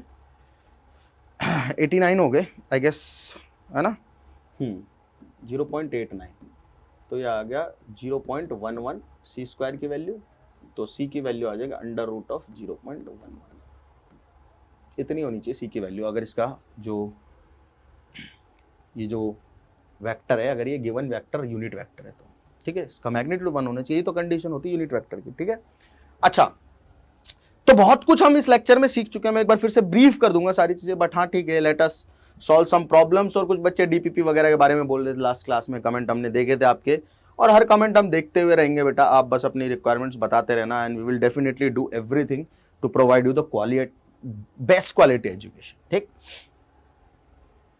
एक और अच्छा सवाल, अभी के अगर पॉइंट ऑफ टाइम पे बात करूं मैं तो थोड़ा डिफिकल्ट है, बट ठीक है, सीख लेते हैं। अगर डिफिकल्ट है तो भी क्या है, सीखना तो सब कुछ ही है, हम तैयारी कर रहे हैं भाई जेईई की, सीखना तो सब कुछ ही पड़ेगा। Find the magnitude of F1 and F2 if F1 and F2 make 30 degree and 45 degree with F3 and magnitude of F3 is 10 Newton, और गिवन है कि F1 प्लस F2 बराबर है F3 के। तो यहाँ तो बहुत सारी मैथ्स आ गई है, अब बहुत सारा दिमाग लगाना भी पड़ेगा। क्या सवाल में दिया हुआ है, एक वेक्टर है ये F3, ठीक है, इस F3 से दो वेक्टर ने कुछ कुछ एंगल बनाया हुआ है, ये है F1 और ये है F2, ठीक है, this is 30 degree and this is 45 degree. हमें बोला गया है कि F1 और F2 का वेक्टर सम है F3, यानी कि F1 और F2 का रिजल्टेंट है F3। F3 is resultant of F1 and F2। अब यार ना तो मुझे F1 का मैग्नीट्यूड पता है, ना मुझे F2 का पता है, F3 का पता है, और दोनों के बीच का एंगल है 75। मुझे cos 75 की तो वैल्यू भी याद नहीं है। एक तरीका तो ये हो सकता है कि F1 square plus F2 square plus 2F1 F2 cos 75 का अंडर रूट जो होगा, अरे इन दोनों का रिजल्टेंट है ना, तो पैरेललोग्राम मेथड से वो होगा F3। तो यहां से F1 F2 दो वेरिएबल है, और दोनों ही वेरिएबल को एक इक्वेशन से मैं सॉल्व नहीं कर सकता। If there are two variables I need two equation, ठीक है। तो और क्या तरीका हो सकता है, कंपोनेंट में भी। कैसे, सुनो ध्यान से, कि सुनना ध्यान से, पहले एक छोटी सी चीज बता देता हूं आप सभी लोगों को, just in case you don't know, ठीक। अगर मैं ये कहता हूं कि एक वेक्टर है, ठीक है, ये वेक्टर एक्स डायरेक्शन में, किस डायरेक्शन में, एक्स डायरेक्शन में, और इस वेक्टर का मैग्नीट्यूड मान लेते हैं हम 8 न्यूटन, ठीक है। तो इस वेक्टर का वाई डायरेक्शन में कंपोनेंट क्या होगा, एक वेक्टर जो कंप्लीटली एक्स डायरेक्शन में है, इसका वाई डायरेक्शन में कंपोनेंट क्या होगा, क्या होगा भाई, 0। कैसे 0, देखो ध्यान से, कोई भी वेक्टर है, उसका थीटा की डायरेक्शन में, थीटा यहां 90 हो गया, थीटा की डायरेक्शन में कंपोनेंट जो होता है वो होता है वेक्टर का मैग्नीट्यूड इनटू कॉस थीटा। तो वाई डायरेक्शन में इसका कंपोनेंट हो जाएगा 8 cos 90, cos 90 0 होता है तो 0 आ जाएगा। यानी कि कोई भी वेक्टर आपको दिया जाए, उस वेक्टर का, सुनना ध्यान से मैं क्या कह रहा हूं, कोई भी वेक्टर आपको दिया जाए, लेट्स से एक वेक्टर आपको ऐसा दिया गया एक्स वाई डायरेक्शन में, ठीक है, एग्जांपल से सारी कहानी आप लोगों को क्लियर हो जाएगी। ऐसा वेक्टर दिया गया, एक ऐसा दिया गया, ठीक है। कोई भी वेक्टर आपको दिया जाए, उस वेक्टर का कंपोनेंट का नहीं बोल रहा हूं, वेक्टर का, कोई भी वेक्टर आपको दिया जाए, उस वेक्टर का खुद के परपेंडिकुलर डायरेक्शन में कंपोनेंट 0 होता है। Component of any vector perpendicular in the direction perpendicular to itself is 0। Component of any vector in direction perpendicular to itself is 0। यानी कि ये वेक्टर है, ठीक है, तो इस वेक्टर का इस लाइन के अलोंग कोई कंपोनेंट नहीं आएगा, इधर भी 0 आएगा, इधर भी 0 आएगा, इस वेक्टर के परपेंडिकुलर होगी ना लाइन, इस लाइन के अलोंग कंपोनेंट इसका 0 आएगा। और कहीं हो सकते हैं, ऐसे कंपोनेंट हो सकते हैं और कहीं भी कंपोनेंट बन सकते हैं इसके, बट खुद के परपेंडिकुलर कंपोनेंट इसके 0 होंगे। ठीक है, अगेन जैसे ये है वेक्टर कोई, ठीक है, ये लेट से एंगल है थीटा। अरे यार, इरेजर सेलेक्ट करके लिखने की कोशिश कर रहा हूं, है ना, क्या कर रहा हूं, लेट से दिस इज थीटा, ठीक। हाँ, तो इसका, इस वेक्टर का इधर कंपोनेंट आ जाएगा, ए कॉस थीटा इधर आ जाएगा, ए साइन थीटा, थीटा की डायरेक्शन में ए कॉस थीटा, थीटा के परपेंडिकुलर ए साइन थीटा। लेकिन इस वेक्टर का इस लाइन के अलोंग जो परपेंडिकुलर है इस वेक्टर के, कभी कंपोनेंट नहीं आ सकता, कंपोनेंट होगा 0। ठीक है, क्लियर है सभी लोगों को?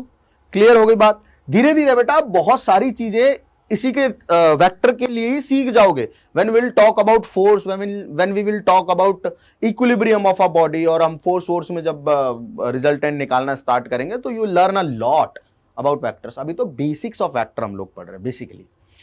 हाँ, तो आगे बढ़े हम लोग। हमारे सामने एक प्रॉब्लम थी, ठीक है। हाँ, मतलब F1 और F2 का रिजल्टेंट है F3, और F3 की वैल्यू पता है मुझे कितनी है बेटा, 10 न्यूटन है। यानी कि F1 और F2 जो है, ठीक है, F1 और F2 जो है उनका कंपोनेंट कर लेते हैं, ठीक है, और वो कंपोनेंट सिर्फ F3 के अलोंग आने चाहिए, परपेंडिकुलर कंपोनेंट 0 होने चाहिए, क्योंकि कोई भी वेक्टर है ना उसका खुद के परपेंडिकुलर कंपोनेंट 0 होता है। समझिए क्या कह रहा हूं, सुनना ध्यान से। Let's say this is direction of F3, ठीक है, पता ही है हमें, ऐसे और रिजॉल्व कर लेते हैं F3 और F3 के परपेंडिकुलर। ठीक है, मैंने दो कंपोनेंट किए, F1 का देखो थीटा की डायरेक्शन में कंपोनेंट आ गया ऊपर, F1 cos 30, और ऐसे F2 का इधर थीटा की डायरेक्शन में कंपोनेंट आ गया F2 cos 45। F1 का देखो, F1 का एक कंपोनेंट इधर आया F1 cos 30, तो इसके परपेंडिकुलर वाला क्या होगा, F1 sin 30। ऐसे ही अगर F2 का एक कंपोनेंट इधर आया थीटा की डायरेक्शन में F2 cos 45, तो उसके परपेंडिकुलर क्या आएगा, F2 sin 45। सिंपल, ठीक है।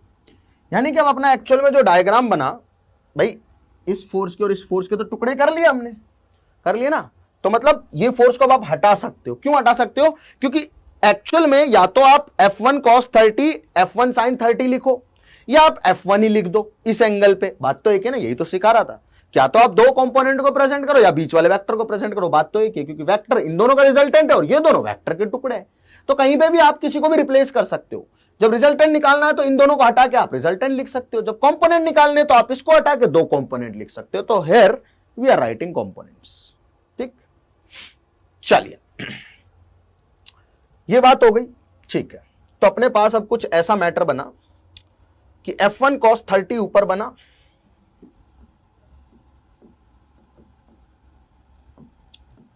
और F2 cos 45 भी ऊपर बना इस पॉइंट पे। इधर बना F1 sin 30 और इधर बना F2 sin 45। ठीक है, अब हमें एक चीज पता है कि ये चार जो अपन ने कंपोनेंट किए F1 और F2 के ही कंपोनेंट है। इनको आप रिजल्टेंट निकालोगे F1 cos 30 F1 sin 30 का, तो इधर F1 आ जाएगा। इसका F2 cos 45 F1 sin 45 का निकालोगे, इधर F2 आ जाएगा। ठीक है, सिंपल सी बात है, सिंपल एज दैट। ठीक है भाई, मतलब इन फोर्सेस के ही कंपोनेंट हमने यहां लिख लिए। ठीक, F1 और F2 का रिजल्टेंट था 10 न्यूटन, F3 ऊपर की डायरेक्शन में। ठीक है, मतलब कि F1 cos 30 और F2 cos 45 की वैल्यू तो 10 के बराबर होनी चाहिए।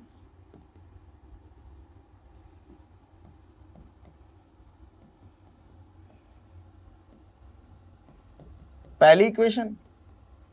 दूसरी, इधर वाला वेक्टर इधर वाले वेक्टर के बराबर होना चाहिए ताकि इन दोनों का रिजल्टेंट 0 आ जाए।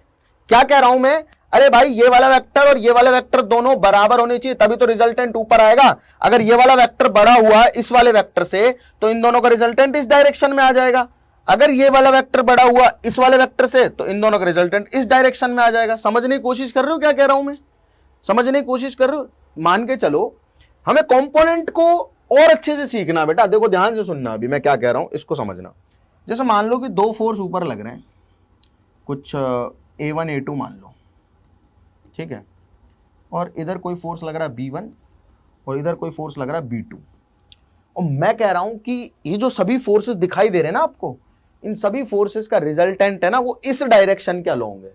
इसका मतलब इस डायरेक्शन में नेट रिजल्टेंट जीरो होना चाहिए। और वो कब होगा? जब ये वाला वेक्टर इस वाले वेक्टर के बराबर होगा।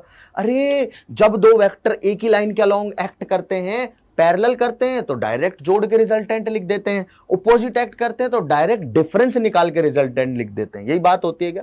इतना पता है सभी लोगों को? हाँ, वही मैं कर रहा हूं यहां पे कि अगर सोच के देखो, ये मान लो आप ऐसा समझो कि ये 5 है और ये 4 है, ऐसा समझो ये 5 है और ये 4 है, तो 5 और 4 का रिजल्टेंट 1 आ जाएगा बड़े वाले वेक्टर की डायरेक्शन में। तो भाई फाइनल डायग्राम ये बनता अपना A1 A2 और यहां आ जाता 1, ठीक है। A1 A2 ऊपर की तरफ है। अगर ये 5 होता और ये 4 होता, सुनना ध्यान से, ये 5 होता ये 4 होता तो इधर वाला वेक्टर बड़ा है, रिजल्टेंट 1 इधर की तरफ आ जाता। अब अपने पास फाइनल डायग्राम बना कि A1 A2 ऊपर की तरफ है और 1 इधर की तरफ है, तो जो रिजल्टेंट आएगा इन दोनों के बीच में आएगा कहीं, ठीक है।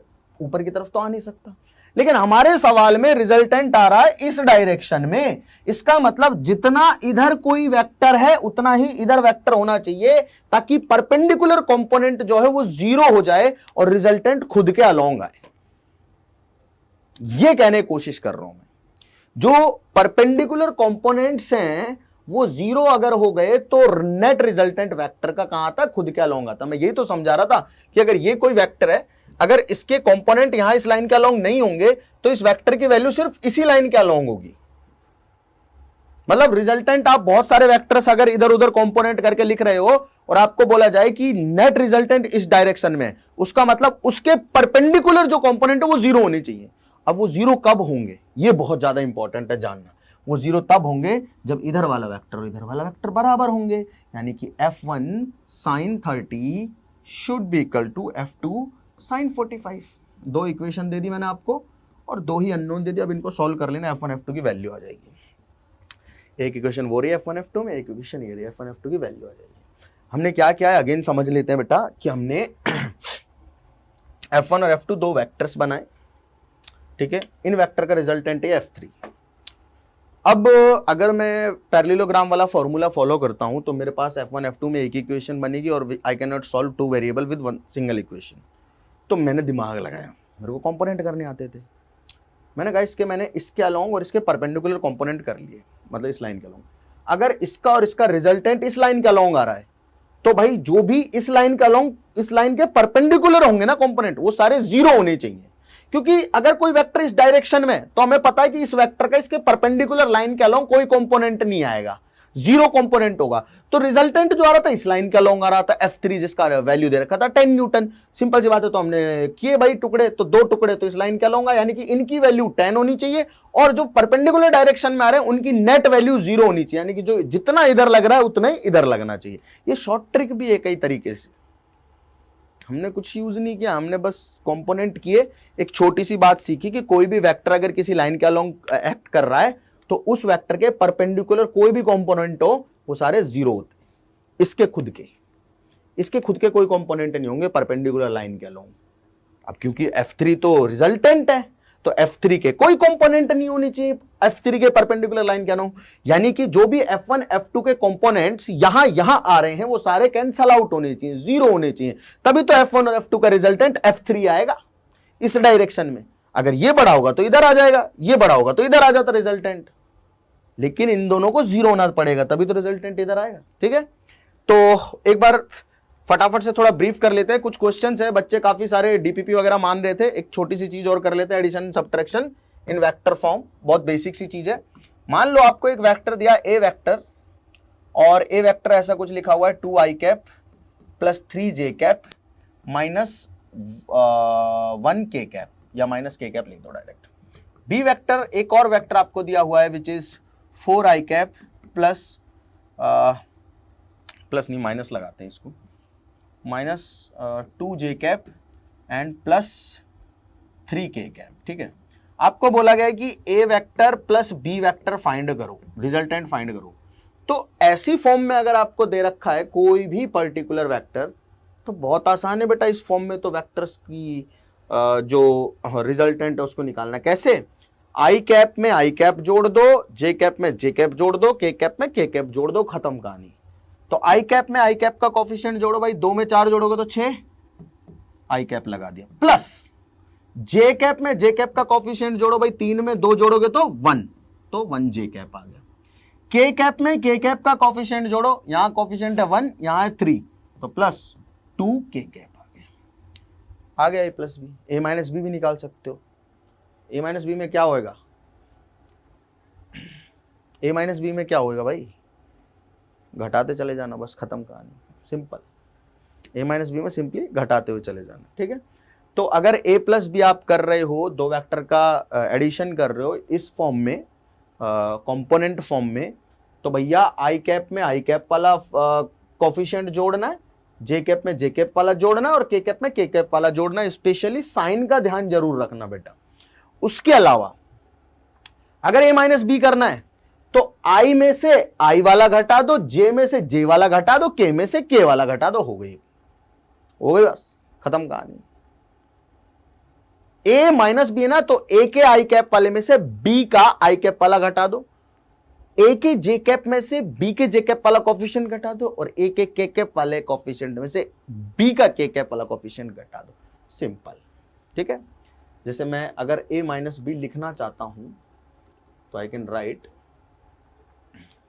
2 माइनस 4 आई कैप, ए के आई कैप में से बी वाला आई कैप घटाया मैंने, लिख के बता रहा हूं, प्लस बीच में प्लस का साइन लगेगा, ठीक है।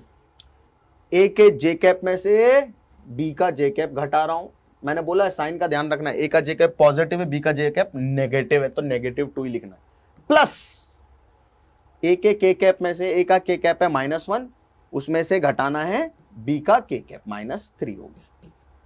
तो इसको करूंगा सॉल्व, तो it will become -2 I cap plus 5 J cap -4 K cap.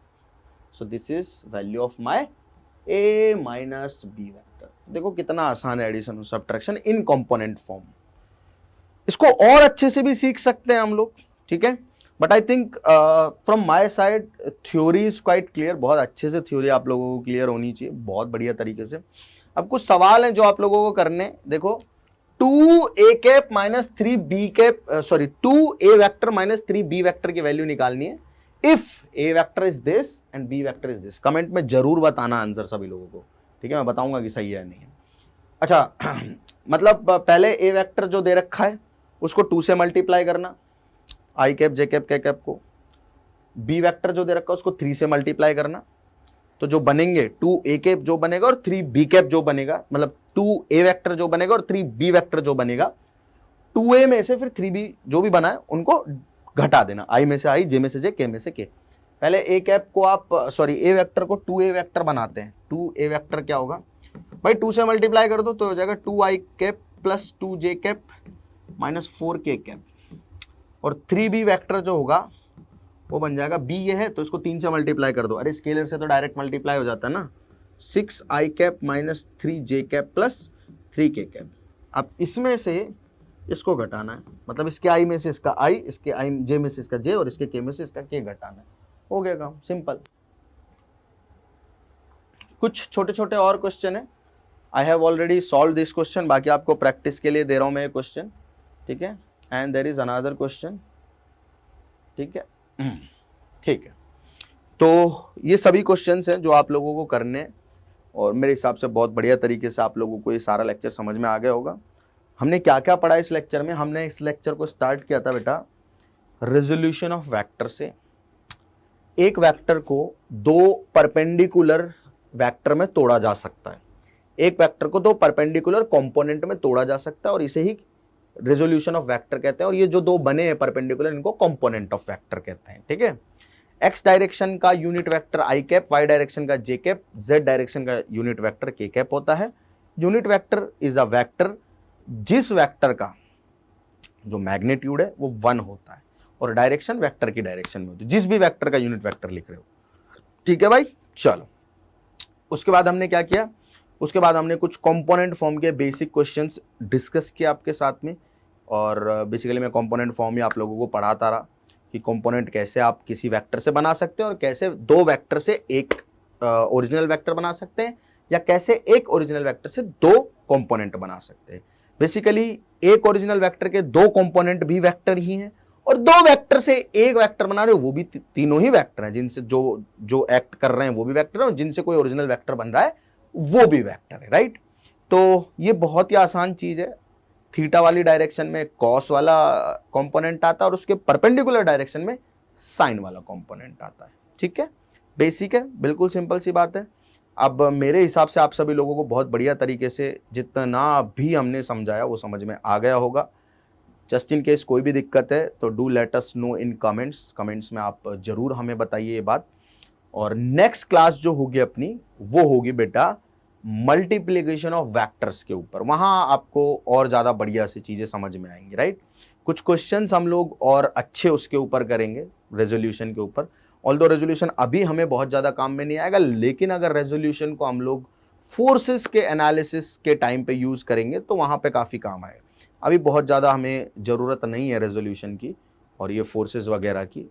ये एग्जांपल मैंने फोर्स वाला ऐसे ही करवा दिया जस्ट टू मेक श्योर कि आपको थोड़ी थोड़ी वेक्टर की फील आने लग जाए।